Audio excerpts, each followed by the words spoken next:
Hey, how's it going, guys? E back with another action figure review. Today we're looking at the Bandai Tamashii Nations SH Figuarts Avengers Infinity War. This is War Machine Mark IV. So I'm a little late on this figure, but better late than never. Actually, if I'm referring to the US release, I'm not late because it just came out for the US. But in terms of the Japanese release, yes, I missed it last month. So yeah, anyways, here it is. Hope you guys enjoyed the review regardless. So let's get right into it. So here's the front of the package. This is the dual, I guess, dual pack. I don't know because it brings the stand for the US release. So they packed in the base and the stand so they can be a little bit more fair in the price since they do have to charge a little extra to get them to the US. There's the web exclusive symbol on the front. On the side we get a picture of the figure. On the back also more pictures of the figure that we're just gonna see in hand any second now anyway. So yeah, let's get to it. But real quick before we do, I did get this off a new site that I just discovered, toytitans.com. I will link them down below because they're freshly new, but they are good. I got this sent and arrived all in well, good condition, packed nicely. So just a shout out to Toy Titans. Thank you for this War Machine. Very nice. And they got them actually a little bit before BBTS, which is, pretty cool. So they do get them on time in terms of the US release. So check them out for sure. So we are on the Mark IV of War Machine. And War Machine, I love War Machine. I love Iron Man. Iron Man is my favorite. But on top of everything, I love the Iron Man figures that Bandai Tamashii makes. And this is no different here. I like this one a lot. I have a lot of things I like about it. First and foremost, the sculpt is quite amazing. It's a nice sculpt. It's a nice paint job too. It just looks so good, just looking at him, it looks so good. And I like this design for his armor. Of course it does change with every mark that he goes through, just like Iron Man. But this one's really nice. I like it. I like when it's bulky. He kind of slimmed down a little bit at Age of Ultron, but then they got him back to his roots, giving him some shoulder pieces there, making him nice and bulky like a War Machine is supposed to look. So he is coming packed in with a nice little backpack there. Right now everything's collapsed in. That is just to show it all put away, but you can see how they have a machine gun right here, or the shoulder machine gun on the top. Then we have some shoulder weapons and some back weapons put away, but we do have the option of taking that out and putting the same weapons but exposed, where he's putting it out, where he's using them, of course. So that's always cool to have those options. So lots of option when it comes to accessories on War Machine, which is always nice. We get our standard effects like always. You know what, we might as well just look at those right now since we are talking about it. So first and foremost, we'll just do the basic effects that we've seen forever. So they are using these, which is no problem here. These are the feet effects for him to use when he is flying up. Then we have some short effects to use on his hands, and then we have some longer repulsor effects to use on his hands if you want to use him shooting repulsors. And of course he does carry some heat, so we got some bullet effects where he's shooting his shoulder cannon.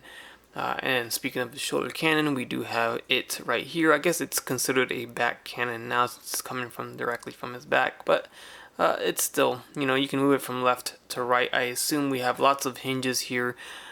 So we got one here and then we got another one there. And then going on to some of the back pieces here, we have these on hinges too. So we will go ahead and put it on him and see how he looks with it.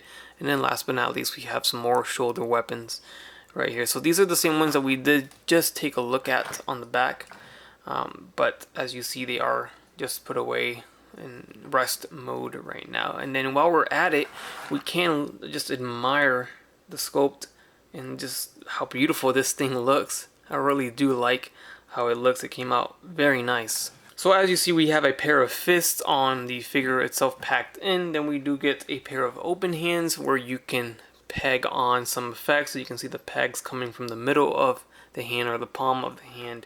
Then we have open hands without pegs, so you just see the red repulsor inside. And then we just have our standard just straight posed hands. So the fingers are straight posed there. And then last but not least, we get our little extra, or not extra because you are paying for it. With the US release, you get a the base and stand. So the base has the Air Force symbol on it, I assume, and then War Machine Mark IV. And nothing too crazy when it comes to the stand. We get the stand, the long piece here, and then we get a little short piece here where you can, you know, hinge it at 2 points. There's the actual clamp, and then here is where you can attach another clamp. Here are all those option parts I showed you swapped out with what he had on. So we have the shoulder weapons on the shoulders, of course, now exposed. The cannon or the machine gun can flip from either side that you want. So you want it on his right shoulder or his left shoulder, you can do so, or you can just have it to the back. So that's nice that they articulated that part there, and then little flaps on the back have been expanded open. So that just looks amazing to me. I love this. I love seeing this, and being able to do this with your War Machine just makes it so much fun. You know, it's so much fun playing and posing your figure. It's good. I mean, to me, it's a little extra because I'm a big Iron Man fan. So this is what I love. I love stuff like this when it comes to Iron Man toys and figures. So I love it. You're gonna hear me say that a lot, but I do like the Air Force symbol here.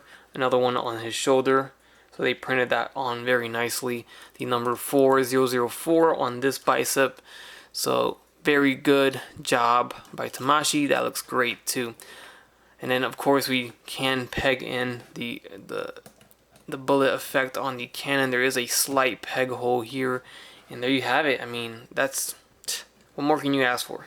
Alright, so we can check out his articulation. We have the head that can move up about this high. Despite having the cannons behind him, he can still look up just fine. Looks down a lot too, so even though he does have these shoulder pieces, he has some good motion on the head, which is nice. You can even tilt it like that.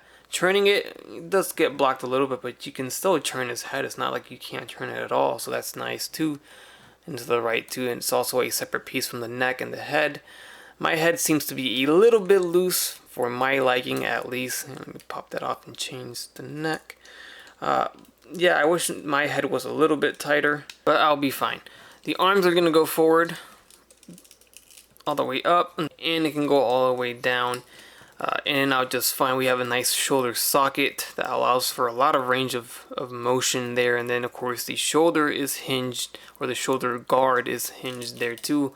We have a bicep swivel, double jointed elbows that bend very nicely, swivel at the wrist with a hinge.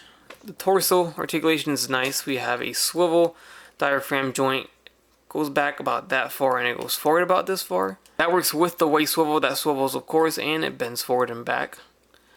The legs will kick forward about this far here and then down. So we do get the drop down feature that we are used to seeing with SH Figuarts.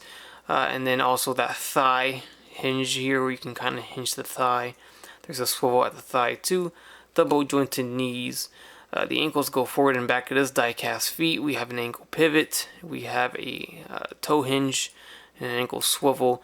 And then we get some assistance from the ankle armor. You see the back here hinges forward and back. And then the front kind of hinges too. So this being such a beefy, armored up War Machine, I mean, he can articulate very well. Alright, so I did mention that Age of Ultron War Machine earlier. That was the Mark II. And of course, our friends at Bandai Tamashii did make a Mark II. They made them all so far, except for the new ones from Endgame here, hoping that they do finish off all of the War Machines. So we got to Mark I from, of course, Iron Man 2. We have Mark II from Age of Ultron right here. Mark III is coming in from Captain America Civil War. This one looks similar, yet not similar to the Mark IV here. We did skip Iron Patriot. That doesn't have a mark. That is technically the Mark II, just painted as Iron Patriot. So we do have Iron Patriot in between this one and Mark III. But you can see here, so far, I mean, I'm really liking the design for the Infinity War version. My favorite design, my all-time favorite design will always go to the Mark I, which I do have the SH Figuarts version of, just not here in hand with me. I do have the Marvel Legends one. So it's, of course, the same design, just a different toy company. This is a little dusty, but we'll throw them in here anyways. That is the Mark I. Still my favorite design, just the OG's. Got to go to the OG design.